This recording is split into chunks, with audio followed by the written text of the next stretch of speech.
Hello students, आप सबका बहुत बहुत स्वागत है एमबी सिंह क्लासेस में। देखिए, जैसे आपको पता है कि हमारी थ्योरी की क्लासेस चल रही हैं, ठीक है। और साथ ही साथ हमारी क्या चल रही है कि एमसीक्यू सीरीज भी चल रही है, जिसमें हम थ्योरी की क्लासेस के अंदर बात करते हैं थ्योरी के बारे में, और एमसीक्यू सीरीज के अंदर अपन जो टॉपिक वाइज क्वेश्चन हैं उनकी बात करते हैं। थ्योरी की क्लासेस में हमने आज जो कंप्लीट किया है वो मेल रिप्रोडक्टिव सिस्टम कंप्लीट कर दिया है, और एमसीक्यू सीरीज में हमारा जो टॉपिक चल रहा है वो ऑन्कोलॉजी चल रहा है, जिसमें हम स्टार्ट करने वाले हैं रेडियोथेरेपी के क्वेश्चन, ठीक है। आगे के कुछ क्वेश्चंस बचे हैं, इसके बाद ये इस वीडियो के अंदर अपन इसको कंप्लीट कर लेंगे ऑन्कोलॉजी को। इसके बाद आगे अपन बात करेंगे।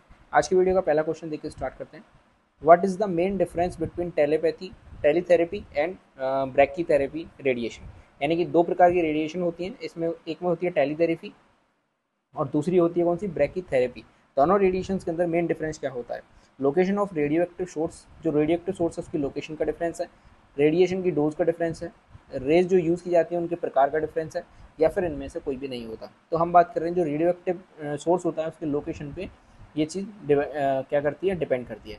टेलीथेरेपी और एक्सटर्नल बीम जो रेडिएशन होती है, मोस्ट कॉमन टाइप है रेडिएशन थेरेपी का, जो यूज़ की जाती है कैंसर के अंदर, जिसमें रेडिएशन जो सोर्स होता है वो बाहर रखा जाता है बॉडी के, इसलिए जो क्लाइंट है does not emit the radiation from body, ठीक है। दूसरा होता है कौन सी, brachytherapy. The source of radiation directly come to contact to tumour tissue inside the body. Body के अंदर जो टिश्यू है उसके अंदर डायरेक्ट जाके जो रेडिएशन होती है वो कॉन्टैक्ट में आती है।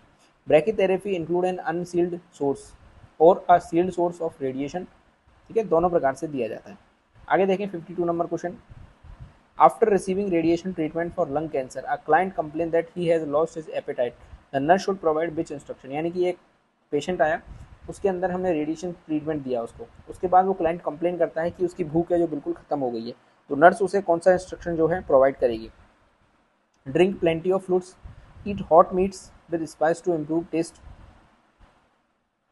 या फिर limit activities immediately before and after meals, और consume food high in calorie. इसके राइट ऑप्शन की बात करें तो डी ऑप्शन यहाँ पे करेक्ट आंसर हो जाएगा। Loss of appetite during radiation treatment occurs due to altered taste sensation, so nurse should advise to consume food high in calorie. इसमें क्या किया जाएगा, उसको एडवाइस किया जाएगा कि वो ज़्यादा मात्रा में कैलोरीज जो है वो कंज्यूम करे। इसके बाद drink plenty of fluid and limiting activity will decrease appetite. ये जो सारी चीज़ें हैं ये भूख को और ख़त्म कर देंगी, तो ऐसी चीज़ें कभी भी क्या नहीं की जाती, प्रिस्क्राइब नहीं की जाती, यहाँ पर सजेस्ट नहीं की जाती। आगे बढ़े। विच of the following is an appropriate nursing action when caring a patient who has a radium implant for cancer of cervix? यानी कि सर्विक्स का कैंसर हुआ है, उसमें हमने एक रेडियम इम्प्लांट किया है पेशेंट के अंदर, ठीक है। तो अप्रोप्रिएट नर्सिंग एक्शन क्या होना चाहिए? Restrict the visitor for 2 or 10 minutes stay, store urine in a lead lined container, wear a lead apron when giving care, none of the above. इसके राइट ऑप्शन की बात करें तो सी ऑप्शन का correct answer हो जाएगा। यानी कि पेशेंट की अपन केयर की बात करें तो receiving sealed radiation therapy included. क्या होता है? फीमेल में resume sexual intercourse after 7 to 10 days of removal implant, यानी कि इस प्लांट को हटाने के 7 से 10 दिन के बाद ही जो फीमेल है वो अपना सेक्सुअल इंटरकोर्स है उसको रेज्यूम करे। Provide povidone iodine douche if implant in vagina, give fleet enema if source in rectum, यदि रेक्टम के अंदर हमने सोर्स इम्प्लांट किया तो उसे फ्लीट एनिमा दिया जाए। Wear a lead apron shield when giving care, जब एक केयर दी जा रही हो तो हमें एक लेड का एप्रॉन होना चाहिए, फिर शील्ड होनी चाहिए। यूरिन को जो स्टोर कर रहे हैं अपन उसको लेड लाइन कंटेनर के स्टोर करेंगे, जिससे अपन क्या कर रहे हैं, प्रिवेंट करेंगे emission of radiation from urine. Urine से जो रेडिएशन है वो वापस हमारे तक हमें नुकसान ना पहुँचाए। Place patient in a private room, private room के अंदर पेशेंट को प्लेस करके रखेंगे। Change care taker in every 30 minute, every 30 minute के अंदर जो केयर टेकर है उसको क्या कर दिया जाएगा, चेंज कर दिया जाएगा। Wear dosimeter film to measure radiation, limit visitor for 30 minutes per day, not a 10 minutes stay, keep 6 feet distance from the patient bed, यानी कि पेशेंट के बेड से 6 feet की डिस्टेंस होनी चाहिए। आगे बढ़ते हैं।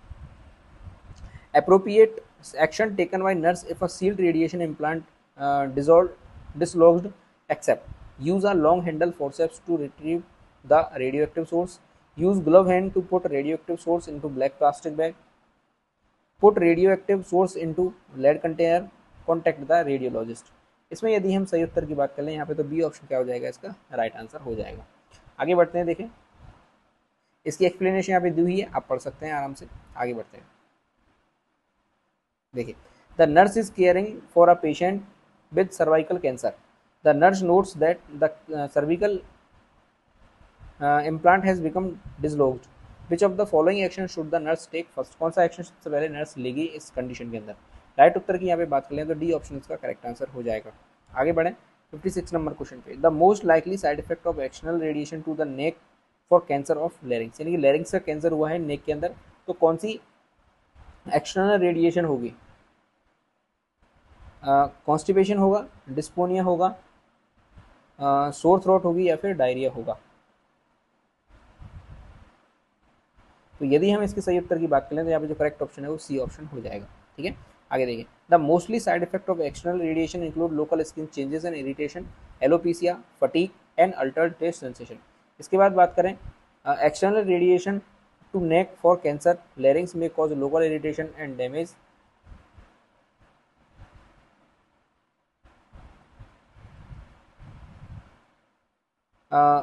Irritation and damage to some healthy tissue which may result into sore throat. ठीक है, आगे बढ़े। The treatment that use light and energy aimed at exact tissue location and depth to vaporise cancer cells, यानी कि cancer cells को vaporise करने के लिए जो एग्जैक्ट टिश्यू की लोकेशन होती है और डेप्थ होती है वो कौन सी होती है? एनवोलिक डिसेक्शन, फोटो लेविलेशन, डिबल्किंग या फिर डी एथर्निंग। सही उत्तर की यहाँ पे बात कर लें हम इसके तो बी ऑप्शन क्या हो जाएगा, इसका करेक्ट आंसर हो जाएगा। इसकी एक्सप्लेनेशन दी हुई है, आप आराम से पढ़ सकते हैं। आगे बढ़ें, देखें। The process of precisely destroying cancer tissue in brain by using radiation is called, यानी कि हम ब्रेन के अंदर जो भी ट्यूमर बना है या जो भी कैंसर बना है इसको डिस्ट्रॉय करने के लिए जो रेडिएशन यूज़ की जाती है उसे अपन क्या कहते हैं? देखिए, फोटोडायनेमिक थेरेपी कहते हैं, क्रायो सर्जरी कहते हैं, गामा नाइफ सर्जरी कहते हैं या फिर रोबोटिक सर्जरी कहते हैं। सही उत्तर की बात कर लें तो यहाँ पे सी ऑप्शन क्या हो जाएगा, करेक्ट आंसर हो जाएगा। गामा नाइफ सर्जरी का मतलब होता है रेडियो सर्जरी जो डिस्ट्रॉय कर सकती है इंट्राक्रेनियल टारगेट कैंसर टिश्यू को, जिसमें डायरेक्ट गामा रेडिएशन अपन डाल सकते हैं जो कोबाल्ट 60 के द्वारा बनाई जाती है at the lesion while attempting to spare adjacent healthy tissue. आगे बढ़ते हैं 59 क्वेश्चन पे। देखिए, isotope of cobalt is use to treatment for which of the following disease, यानी कि किस में डिजीज में यूज़ की जाती है? तो कैंसर में यूज़ की जाती है। कौन सा? कोबाल्ट 60 का यूज़ किया जाता है। ठीक है, आगे बढ़ते हैं। एक फीमेल पेशेंट है Mrs Seema Gupta has a caesium needle implanted in her cervix, cervix के अंदर ये सीजियम निडल इम्प्लांट करी गई है। ये नर्स से पूछती है कि if she may get out of bed to go the bathroom the appropriate responses tell her, क्या रिस्पॉन्स रहेगा? She may not get out of bed while the needle is implanted, she may get out of bed with nurse help, the nurse will have to get a physician order to her get out of bed, she must stay in bed but she can move around to be more comfortable while the needle is implanted। सही उत्तर की यहाँ पे बात करें तो D option इसका क्या हो जाएगा, करेक्ट आंसर हो जाएगा। आगे देखिए, radiation therapy for cancer of the prostate may cause bladder irritability, science of this complication would probably be, यानी कि रेडिएशन थेरेपी हमने कैंसर के लिए दी है और प्रोस्टेट के अंदर वो कैंसर हुआ है, तो वहाँ पे क्या देख रहे हैं? ब्लैडर इरिटेबिलिटी हमें देखने को मिल रही है। तो ये जो कॉम्प्लिकेशन का साइन है ये किसका साइन हो सकता है? डिसयूरिया का हो सकता है, पॉलीयूरिया का हो सकता है, ड्रिबलिंग का हो सकता है या फिर हेमेचूरिया का हो सकता है। तो डिसयूरिया का ये क्या है? साइन है। आगे बढ़ें, अब अपने जो क्वेश्चन आएंगे वो सर्वाइकल कैंसर्स के आने वाले हैं। ठीक है, अभी हमने जो क्वेश्चन पढ़े थे वो किसके थे? रेडियोथेरेपी के थे। अब अपन सर्विकल कैंसर्स के क्वेश्चन देखेंगे। पहला क्वेश्चन देखिए, primary feature of cervical cancer included polyuria, irregular menstruation, anorexia या फिर हेडेक, यानी कि जो सर्वाइकल कैंसर है उसका प्राइमरी फीचर क्या है? पॉलीयूरिया है, इरेगुलर मेंस्ट्रुएशन है, एनोरेक्सिया है या फिर हेडेक है। सही उत्तर की यहाँ पे बात करें तो बी ऑप्शन क्या हो जाएगा, करेक्ट आंसर हो जाएगा। सर्वाइकल कैंसर के और प्राइमरी फीचर्स क्या है? देखिए, post menstrual and post coital painless vaginal bleeding, यानी कि इरेगुलरिटी देखने को मिलेगी हमें वेजाइनल ब्लीडिंग के अंदर। Foul smelling and usual vaginal discharge, यानी वेजाइनल डिस्चार्ज आएगा जिसके अंदर फाउल स्मेलिंग रहेगी। एनोरेक्सिया और वेट लॉस होगा। इसके बाद बात करें leakage of urine and faeces from vagina, urine का लीकेज होगा और वेजाइना से फीसस भी आ सकता है। Dysuria, painful micturition and haematuria हो सकता है। डिसपेरियूरिया हो सकता है। कॉन्टैक्ट ब्लीडिंग, यानी ब्लीडिंग आफ्टर पेल्विक एग्जाम। इसके बाद सर्वाइकल इरोशन भी देखने को मिल सकता है। आगे बढ़ते हैं, initial symptoms of cervical cancer. Cervical cancer के इनिशियल सिम्टम्स कौन से होते हैं? सर्वाइकल इरोशन होता है, कॉन्टैक्ट ब्लीडिंग होती है, रेगुलर मेंसेस होते हैं या फिर सारे के सारे होते हैं। तो अभी हम ऊपर पढ़ के आए हैं, ये सभी क्या है? सर्वाइकल कैंसर के सिम्टम भी होते हैं। अर्लीस्ट सिम्टम्स ऑफ सार्सिनोमा सर्विक्स, यानी कि जो सर्वाइकल कैंसर है या फिर सार्सिनोमा सर्विक्स है उसके अर्लीस्ट सिम्टम्स क्या होते हैं? फाउल स्मेलिंग डिस्चार्ज है, होता है बिल्कुल। पोस्ट कोलेटर ब्लीड होती है, रेगुलर वेजाइनल ब्लीड होती है या फिर पेन होती है। तो यदि हम इसके सही उत्तर की बात करें तो सी ऑप्शन क्या हो जाएगा, करेक्ट आंसर हो जाएगा। आगे बढ़े 65 नंबर क्वेश्चन पे। The commonest cause of death in women with cancer cervix, यानी कि सर्विक्स वाले कैंसर के लिए जो कॉमनेस्ट कॉज होती है एक वुमेन की डेथ के लिए कैसे होती है? देखिए, स्पेक्टिसीमिया से, रीनल फेलियर से, हेमोरेज से या फिर कैकिक्सिया से। सही उत्तर की यहाँ पे बात करें तो हेमरेज की वजह से उसकी डेथ हो जाती है। एक्सेसिव अनकंट्रोल्ड हेमेज हो जाते हैं, हेमरेज हो जाते हैं और मेटास्टेसिस हो जाता है अदर वाइटल ऑर्गन के अंदर, जिससे वोमेन क्या हो जाती है, डेथ हो जाती है। आगे देखें, the most common area for finding cancer in women is the, यानी कि वुमेन के अंदर जो कैंसर होता है उसमें मोस्ट कॉमन एरिया कौन सा होता है जहाँ पे कैंसर हमें देखने को मिलता है? ओवरीज हो सकती है, सर्विक्स है, फेलोपियन ट्यूब है, या फिर यूरिनरी ब्लैडर है। सही उत्तर की बात करें तो सी ऑप्शन करेक्ट आंसर हो जाएगा। सर्वाइकल जो कैंसर है ये थर्ड मोस्ट कॉमन कैंसर है फीमेल रिप्रोडक्टिव ट्रैक के अंदर, जो 5% कॉज करता है सभी कैंसर डेथ जो वुमेन के अंदर होती है उनमें से। ये बहुत आसानी से डायग्नोस किया जा सकता है और अर्ली स्टेज में इसको डायग्नोस भी किया जा सकता है। आगे देखें, primary prevention for cervical cancer include all except one, यानी कि जो सर्वाइकल कैंसर है उसके प्राइमरी प्रिवेंशन क्या हो सकते हैं? सारे हो सकते हैं कि एक को छोड़ के। Raising the age of marriage, use of condoms, effective therapy of STDs, या फिर रेडियोथेरेपी।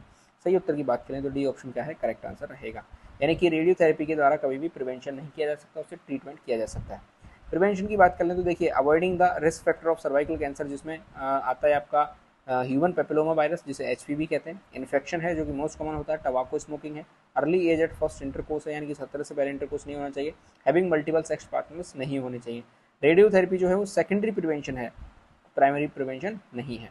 आगे देखें, human who has human papilloma virus HPV are risk of development of, किसका रिस्क यहाँ पे हो सकता है यदि उसके अंदर एचपीवी वायरस है? तो स्टेरिलिटी का हो सकता है, सर्वाइकल कैंसर का हो सकता है, यूटेराइन फिब्रॉइड हो सकता है, या फिर इरेगुलर मेंसेस हो सकता है। तो यहाँ पे सर्वाइकल कैंसर जो है वो हो सकता है। आगे बढ़ें, which microorganism is associated with the cervical cancer, यानी कि कौन सा माइक्रो ऑर्गेनिज्म है जो कि सर्वाइकल कैंसर से एसोसिएटेड होता है? तो अभी हम ऊपर पढ़ के आए हैं कौन सा होता है, एचपीवी वायरस होता है, जो कौन सा है, ह्यूमन पेपिलोमा वायरस है।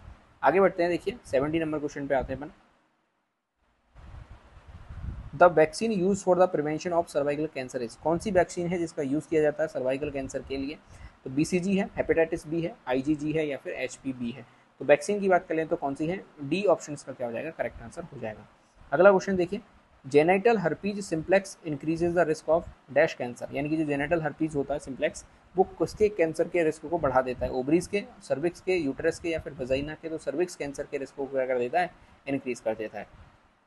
आगे देखें, पेप सीमियर यूज टू डायग्नोस या फिर स्क्रीनिंग फॉर विच डिजीज, यानी कि जो पेप सीमियर टेक्निक है इसका यूज किया जाता है कौन सी कैंसर को डायग्नोस करने के लिए या फिर स्क्रीन करने के लिए? तो cancer of ovary, cancer of cervix, cancer of uterus, या फिर ब्रेस्ट कैंसर। तो सही उत्तर की बात करें तो सी ऑप्शन क्या हो जाएगा, करेक्ट आंसर हो जाएगा। देखिए, पेपिनोकोलाउ टेस्ट और पेप टेस्ट जिसे अपन शॉर्ट फॉर्म के अंदर कहते हैं, ये क्या है, एक पेनलेस स्क्रीनिंग टेस्ट है जो यूज़ किया जाता है साइटोलॉजिकल स्टडी करने के लिए या फिर कैंसर को डिटेक्ट करने के लिए किसी भी ऑर्गन के अंदर वो चीज़ हुई है। तो the Pap test has been used most often in the diagnosis and prevention of cervical cancers but is also invaluable in detection of pleural and peritoneal malignancies के लिए भी इसको यूज़ किया जाता है। ये शेड्यूल होता है जब time when she does not expect to be bleed. ठीक है, चलिए आगे बढ़ते हैं, 73 नंबर क्वेश्चन पे आते हैं। The best method for early diagnosis या फिर screening of cervical cancer is, कौन सा मेथड जो है वो बेस्ट हो सकता है? तो अभी हम जो पढ़ के आए वही है, पेप स्मीयर जो है बेस्ट हो सकता है। आगे बढ़ते हैं 74 नंबर क्वेश्चन पे। The patient who has an appointment for a pap smear should have been instructed, यानी कि एक पेशेंट है जिसने अपॉइंटमेंट लिया है किसका, पेप स्मीयर का, उसके लिए क्या चीज़ इंस्ट्रक्शन होते हैं, क्या उसके लिए इंस्ट्रक्शन होते हैं? देखिए, नॉट टू डोके और use vaginal medication before the test, that she will know the test result before leaving the office, to bring sanitary pad because moderate bleeding may occurs, that the procedure takes about 45 minutes। सही उत्तर की यहाँ पे बात करें तो A option क्या रहेगा, इसका राइट आंसर हो जाएगा। आगे बढ़ते हैं 75 नंबर क्वेश्चन पे। एक क्लाइंट है जो शेड्यूल करता है फॉर अ पेप सीमियर के लिए, the nurse provide instruction to the client regarding preparation for this, इनकी कौन सी प्रिपरेशन के लिए कौन से इंस्ट्रक्शन हमें देने होंगे? The test can be perform during menstruation, fluids are restricted on the day of the test is painless, vaginal docking is required 2 hours before the test। सही उत्तर की यहाँ पे बात करें तो सी ऑप्शन क्या रहेगा, करेक्ट आंसर रहेगा। आगे बढ़ते हैं 76 नंबर क्वेश्चन पे। According to American cancer society guidelines, all sexually active women should undergo pap test how frequently? Every 5 years, every 3 years, every 2 years, every years till 3 constitutive negative results. यदि सही उत्तर की बात करें तो डी ऑप्शन यहाँ पे क्या हो जाएगा, करेक्ट आंसर हो जाएगा। आप इसकी एक्सप्लेनेशन भी आराम से पढ़ सकते हैं वीडियो को पॉज करके। आगे बढ़े, देखिए द मोस्ट कॉमन वेजाइनल सार्सिनोमा कौन सा है? स्क्वेमस सेल CA है, एड्रीनोसार्सिनोमा है, बोट्रोइड ट्यूमर है, या फिर कॉल्यूमिनरी हाइपरप्लेजिया है। सही उत्तर की बात करें तो यहाँ पे ए ऑप्शन क्या हो जाएगा, करेक्ट आंसर हो जाएगा। स्क्वेमस सेल सार्सिनोमा जो है वो डेवलप होता है प्राइमरली फ्रॉम स्क्वेमस सेल से, जैसे बात करें अपन ऑफ द स्किन और in the mouth, lungs, bronchi, oesophagus, vagina, इनके अंदर ये हो सकता है। स्क्वेमस जो सेल्स होती हैं जो वेजाइनल वॉल की लाइनिंग बनाती हैं।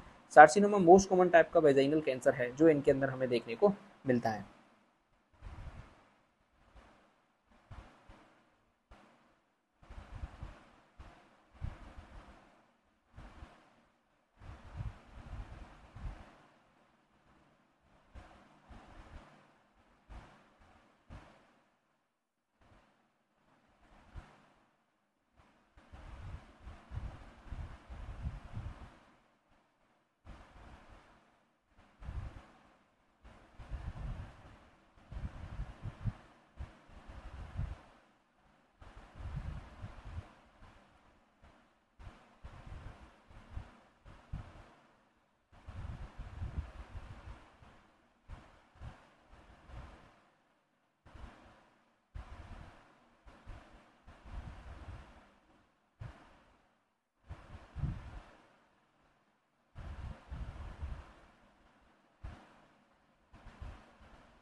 अगला है botryoid carcinoma is the rare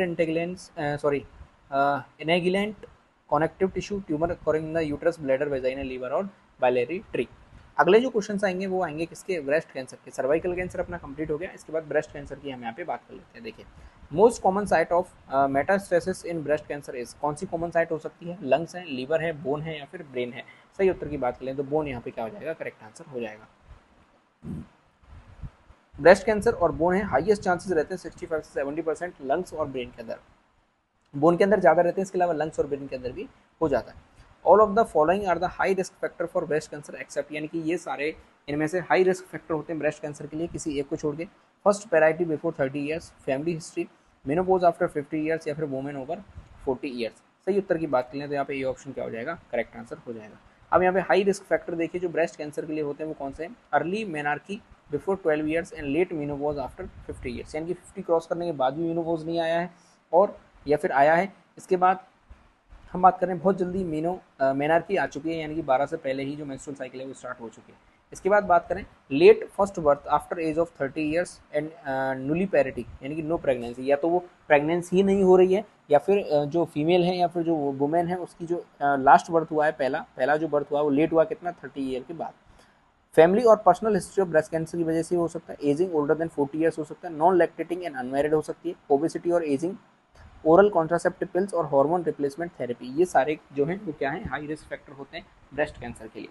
आगे देखिए breast cancer common into womens of lactating unmarried के अंदर, नॉन लैक्टेटिंग अनमैरिड के अंदर, नॉन लैक्टेटिंग मैरिड के अंदर, लैक्टेटिंग और मैरिड के अंदर। इसके यदि हम सही उत्तर की बात करें तो इसका जो करेक्ट आंसर रहेगा बी ऑप्शन सही आंसर रहेगा। यदि जो नॉन लैक्टेटिंग वुमेन है और अनमैरिड है उसके लिए ब्रेस्ट कैंसर के चांस क्या हो जाते हैं, ज़्यादा जो जाते हैं।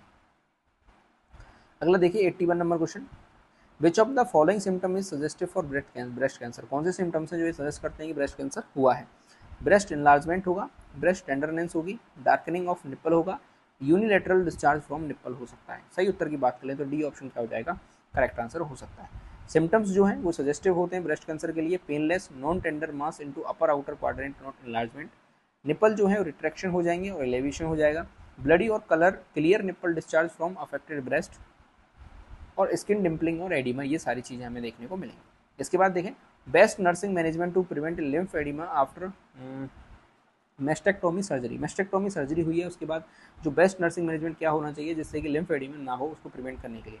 Keep the affected side arm below cardiac, keep to pillow under affected side arm, keep the affected arm extended या फिर स्टार्ट आईवी इन्फ्यूजन। सही उत्तर की बात करें तो यहाँ पे बी ऑप्शन क्या रहेगा, करेक्ट आंसर रहेगा। इसकी आप थ्योरी है जो वीडियो को पॉज करके पढ़ सकते हैं। अपन आगे बढ़ते हैं।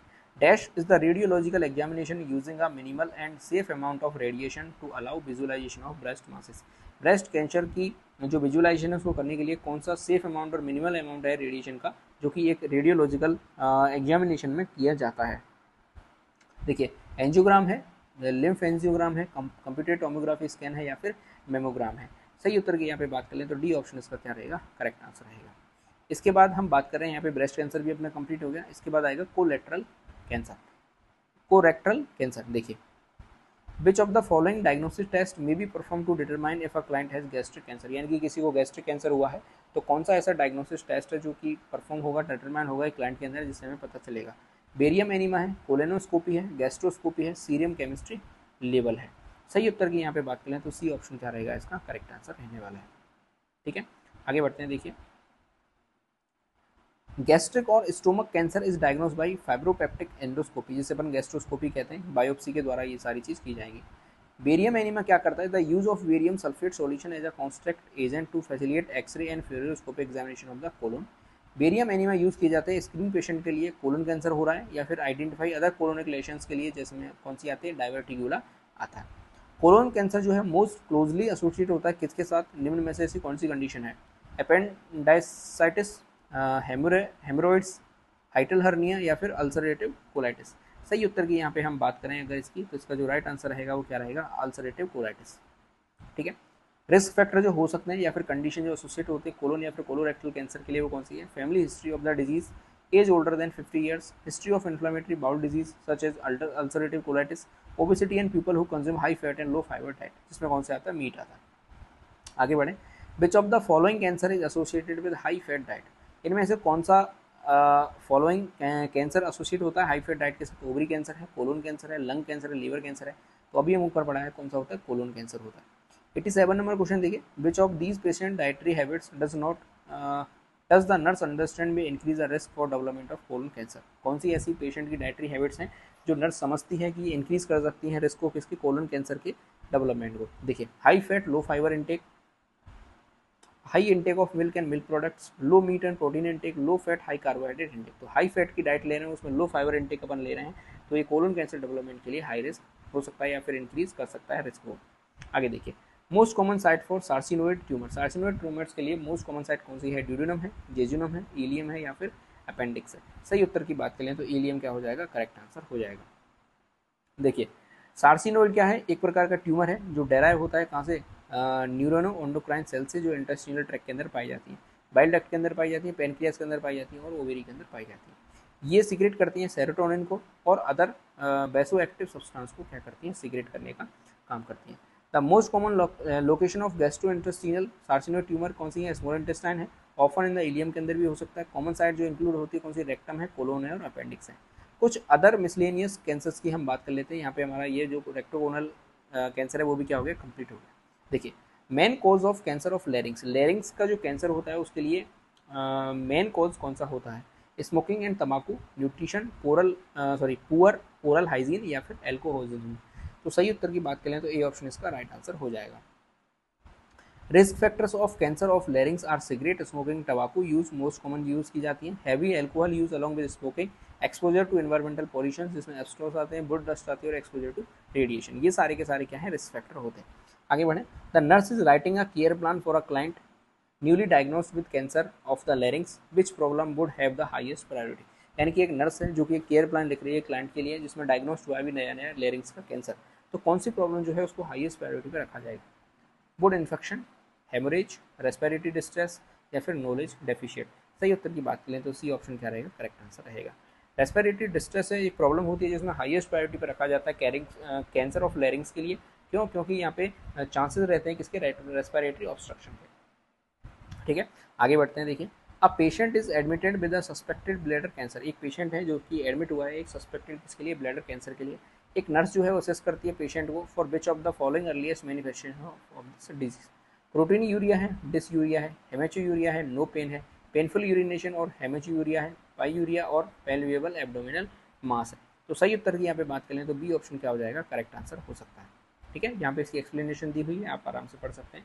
आगे बढ़ते हैं, which of the following life style factor is the most closely related to bladder cancer. कौन सी लाइफ स्टाइल फैक्टर हैं जो कि मोस्ट क्लोजली रिलेटेड होते हैं किससे, ब्लैडर कैंसर से? सेडेंट्री लाइफ स्टाइल है, ड्रिंकिंग 2 बोतल ऑफ कोला डेली है, smoking 2 packs of cigarette daily है, living is in an industrial area है। तो सही उत्तर की बात करें तो यहाँ पर डी सी ऑप्शन जो है वो करेक्ट आंसर हो जाएगा। देखिए आगे बढ़े अपन, रिस्क फैक्टर जो कि एसोसिएटेड होते हैं ब्लैडर कैंसर के वो कौन कौन से हैं? Exposure to industrial chemicals like arsenic और रेडिएशन के यदि एक्सपोजर में रहेगा कोई व्यक्ति तो रिस्क फैक्टर हो सकता है। सिगरेट स्मोकिंग के लिए जो कि मोस्ट कॉमन होता है, age of about 65 years, gender जिसमें males are 3 to 4 times more chances रहते हैं, पर्सनल और फैमिली हिस्ट्री के भी क्या होते हैं, रिस्क फैक्टर होते हैं। Smoking are 4 to 7 times more likely to develop bladder cancer than non smokers. ठीक है, आगे बढ़ें। लेबोरेटरी रिजल्ट ऑफ कैल्शियम जिसमें कितना आया, 50 मिलीग्राम पर डेसीलीटर आया in patient with bladder cancer indicate, क्या इंडिकेट कर रहा है? देखिए मेटास्टेसिस कर रहा है, इफेक्ट ऑफ रेडिएशन थेरेपी कर रहा है, इफेक्ट ऑफ कीमोथेरेपी कर रहा है, या फिर गुड प्रोग्नोसिस कर रहा है। तो सही उत्तर की बात कर लें तो अब ए ऑप्शन क्या हो जाएगा, करेक्ट आंसर हो जाएगा।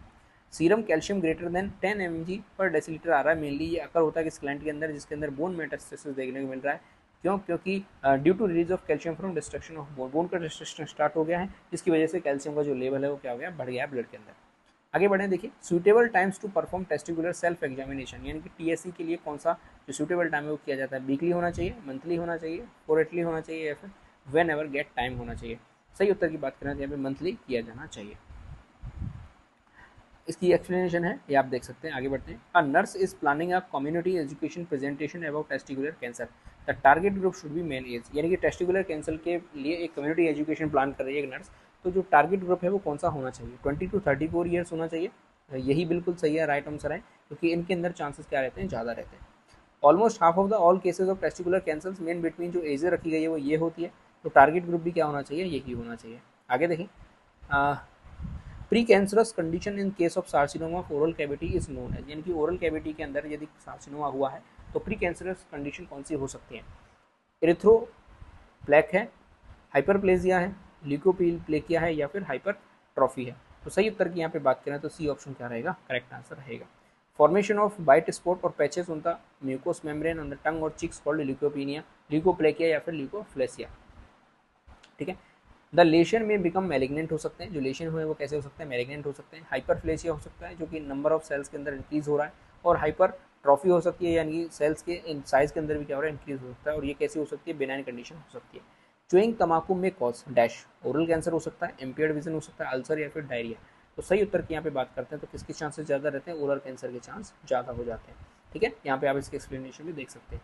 आगे बढ़े, new growth in the bone marrow, इस बोन मैरो के अंदर यदि न्यू ग्रोथ हमें देखने को मिल रही है तो क्या हो सकता है, ओडोंटोमा हो सकता है, ऑस्टियोमा हो सकता है, माइलोमा हो सकता है, या फिर मायोमा हो सकता है। तो सही उत्तर की यहाँ पे बात करें तो इसका सही उत्तर रहेगा वो क्या रहेगा, सी रहेगा। ठीक है, आगे बढ़ते हैं 99 नंबर क्वेश्चन पे। देखिए, which laboratory result the nurse would expect to note in multiple myeloma, यानी कि किसी को मल्टीपल माइलोमा हुए हैं तो लेबोरेटरी रिजल्ट की हम बात करें तो कौन से लेबोरेटरी रिजल्ट में जो नर्स है उसको ये नोट लेना चाहिए? हाइपरकैल्शियमिया के अंदर, decrease number of plasma cells, leukocytosis, या फिर ल्यूकोपेनिया। सही उत्तर की बात करें तो आप ये ऑप्शन क्या हो जाएगा, करेक्ट आंसर हो जाएगा। आप इसकी एक्सप्लेनेशन है वीडियो को पॉज करके पढ़ सकते हैं। आगे बढ़ते हैं।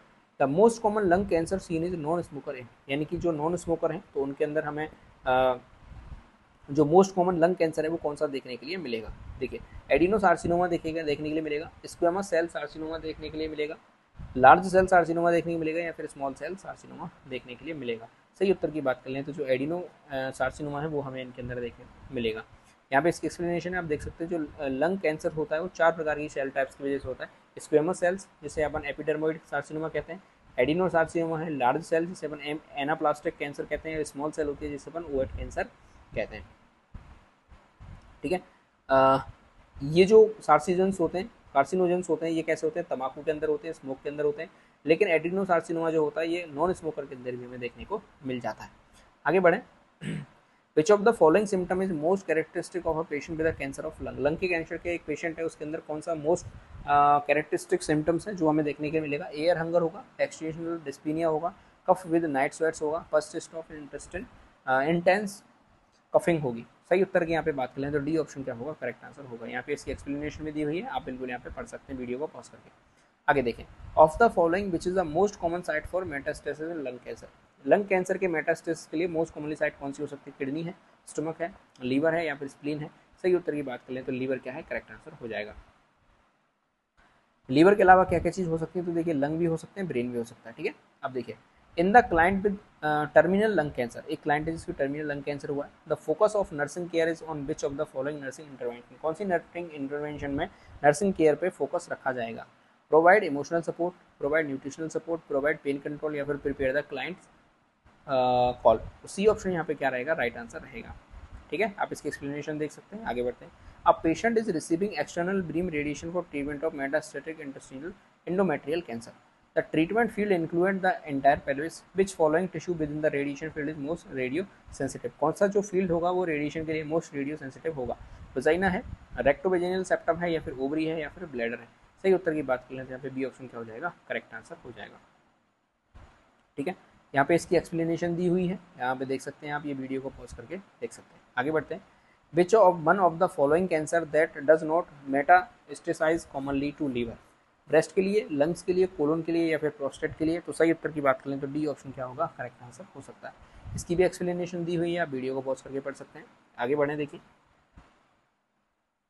All are high risk factor for endometrial carcinoma except, यानी कि सारे इसमें से हाई रिस्क फैक्टर हैं एंडोमेट्रियल मेट्रियल सार्सिनोमा के लिए, केवल एक को छोड़ के। ओबेसिटी है, डायबिटीज़ है, मल्टीपैरिटी है या फिर एक्सोजीनस एस्ट्रोजन है।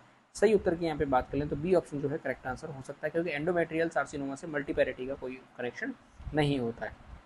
एक्सप्लेनेशन आप देख सकते हैं, आगे बढ़े। Which symptoms is typical to advance ovarian cancer, यानी कि कौन सा सिम्टम्स है जो कि टिपिकल से लेके और एडवांस ओवेरियन कैंसर के अंदर हमें देखने को मिलता है। अमीनोरिया है, एबनॉर्मल ब्लीडिंग है, हाइपर मेनोरिया है या फिर एब्डोमिनल डिस्टेंशन है। सही उत्तर की यहाँ पे बात कर लें अपन तो सही उत्तर इसका क्या रहेगा, डी यहाँ पे करेक्ट ऑप्शन होने वाला है। आगे बढ़े, अगला क्वेश्चन देखिए। Which patient is having very high risk for developing ovarian cancer, कौन सा पेशेंट है जो कि हाई रिस्क पर रहेगा ओवेरियन कैंसर के डेवलपिंग के लिए। 30 year old and oral contraceptives, 36 year old who had first child at 22 years, 45 years old who has never been pregnant और 40 years old with 5 alive children in abortion. सही उत्तर की बात कर लेते हैं, सी ऑप्शन करेक्ट आंसर हो जाएगा। अगला क्वेश्चन देखिए। Which of the following is most important tumour marker to diagnose carcinoma of ovary, यानी कि ओवरी के अंदर सार्सिनोमा हुआ है उसको डायग्नोस करने के लिए कौन सा इंपॉर्टेंट मार्कर जो ट्यूमर मार्कर है वो होता है। Serum human chorionic gonadotropin hormone, CA-125, serum alpha fetoprotein, human placenta lactogen. सही उत्तर की बात करें तो यहाँ पे बी ऑप्शन क्या रहेगा, करेक्ट आंसर रहेगा। यहाँ पे इसकी एक्सप्लेनेशन है, वीडियो को पॉज करके पढ़ सकते हैं, देखिए, ठीक है। चलिए अगला क्वेश्चन देखिए। Which health examination should perform at regular basis by middle aged male persons, यानी कि जो मिडिल एज के मेल पर्सन्स होते हैं उनके अंदर कौन सी एग्जामिनेशन है जो कि रेगुलर बेसिस पे परफॉर्म होनी चाहिए। ब्लड शुगर के लेवल की जांच होनी चाहिए, PSA लेवल जांच होनी चाहिए, एस क्रिएटिनिन जांच होनी चाहिए या फिर सीरम कोलेस्ट्रॉल लेवल की जांच होनी चाहिए। सही उत्तर की बात करें तो यहाँ पे सी ऑप्शन क्या रहेगा, करेक्ट आंसर रहेगा, ठीक है। आगे बढ़ते हैं। A test that should be included in the yearly physical examination of man during the late middle and older adult year, क्या इसका सही उत्तर रहेगा, तो PSA इसका क्या रहेगा, करेक्ट आंसर रहेगा। आगे देखिए। The benign tumour of blood vessels is called, यानी कि ब्लड वेसल्स के अंदर एक बिनायन क्या हुआ है, ट्यूमर हुआ है, तो उसे अपन क्या कहेंगे, हेमेनगियोमा कहेंगे, मायोमा कहेंगे, लिम्फोमा कहेंगे या फिर एडिनोमा कहेंगे। सही उत्तर की बात करें तो जो हिमेनिंजियोमा है जो इसका करेक्ट आंसर हो जाएगा, ठीक है। देखिए यहाँ पे इसकी एक्सप्लेनेशन भी दी हुई है जो कि आप आराम से देख सकते हैं। अगला क्वेश्चन देखिए। ऑस्टियोकॉन्ड्रोमा किससे रिलेटेड होता है, मसल से, हार्ट से, बोन से या फिर लंग से। तो ऑस्टियो जो शब्द जहाँ भी आएगा वो किससे रिलेटेड होगा, बोन से रिलेटेड होगा। ऑस्टियोकॉन्ड्रोमा का मतलब है एक ट्यूमर है जो कि कंपोज हुआ है किसके अंदर, कार्टिलेजिनस और बोनी सब्सटेंस दोनों के अंदर। The tumour of hyaline cartilage is called, hyaline cartilage के अंदर एक ट्यूमर बन गया है उसे अपन क्या कहेंगे, ऑस्टियोकॉन्ड्रोमा कहेंगे, ऑस्टियोसार्सोमा कहेंगे, एंकोकॉन्ड्रोमा कहेंगे या फिर कॉन्ड्रोसार्सोमा कहेंगे। तो सही उत्तर की बात करें तो अपन क्या कहेंगे, एंकॉन्ड्रोमा कहेंगे, ठीक है। इसकी एक्सप्लेनेशन देख सकते हैं, आगे बढ़ते हैं। A nurse is caring for the patient post surgical removal of 6 mm oral cancerous lesion, priority nursing measure would be to maintain a patient airway, perform meticulous oral care every 2 hours, ensure that his incisional area is kept as dry as possible, assess client frequently for pain using visuals। सही उत्तर की बात करें तो यहाँ पे A option क्या रहेगा, करेक्ट आंसर रहेगा। आगे बढ़ें। Which type of cancer has poorest prognosis, यानी कि कौन से प्रकार के कैंसर के लिए पुअरेस्ट प्रोग्नोसिस होती है, squamous cell carcinoma, breast cancer के लिए, पैंक्रियाटिक कैंसर के लिए या फिर गैस्ट्रिक कैंसर के लिए। सही उत्तर की बात करें तो यहाँ पे सी ऑप्शन क्या रहेगा, करेक्ट आंसर रहेगा। Which gas is used into cryo surgery, cryo surgery के लिए कौन सी गैस का यूज़ किया जाता है, कार्बन मोनोऑक्साइड का, CO2 का, हाइड्रोजन का या फिर लिक्विड नाइट्रोजन का? तो डी ऑप्शन इसका क्या रहेगा, राइट ऑप्शन रहने वाला है। क्रायोसर्जरी जो है वो यूज़ की जाती है extremely cold props to destroy unwanted cancerous और इन्फेक्टेड टिश्यू। कोई भी ऐसा कैंसर टिश्यू है जो कि अनवांटेड है, कैंसरस और इन्फेक्टेड है, उसको जमाने के लिए या फिर कोल्ड प्रॉप्स करने के लिए इसका यूज़ किया जाता है। लिक्विड नाइट्रोजन जो है वो यूज़ की जाती है जो कि प्रोड्यूस होती है एक्सट्रीम कोल्ड कंडीशन के अंदर, जिसमें उसका टेम्परेचर रहता है कितना, -196 डिग्री सेल्सियस। अगला क्वेश्चन और लास्ट क्वेश्चन देखिए, which of the following is glandular tissue cancer? कौन सा ग्लैंडुलर टिश्यू कैंसर है? एडिनोसार्सिनोमा, लिपोसार्सिनोमा, न्यूरोब्लास्टोमा या फिर ऑस्टियोजेनिक सार्सिनोमा? सही उत्तर की बात करें तो इसका ए ऑप्शन क्या रहेगा, करेक्ट आंसर रहेगा। इस तरीके से हमारा ये जो ऑन्कोलॉजी वाली यूनिट है वो भी कंप्लीट हो गई और आपकी जो जनरल फिजियोलॉजी वाला जो चैप्टर था वो भी यहाँ पे क्या हो जाता है, खत्म हो जाता है। ह्यूमन फिजियोलॉजी का जो चैप्टर है वो भी कंप्लीट हो जाता है। इसके बाद देखते हैं अगला जो कौन सी यूनिट अपन स्टार्ट करते हैं। वीडियो आपको अच्छी लग रही है तो लाइक जरूर कर दें, चैनल को सब्सक्राइब जरूर कर दें। देश से प्यार करें, माता पिता से प्यार करें। जय हिंद।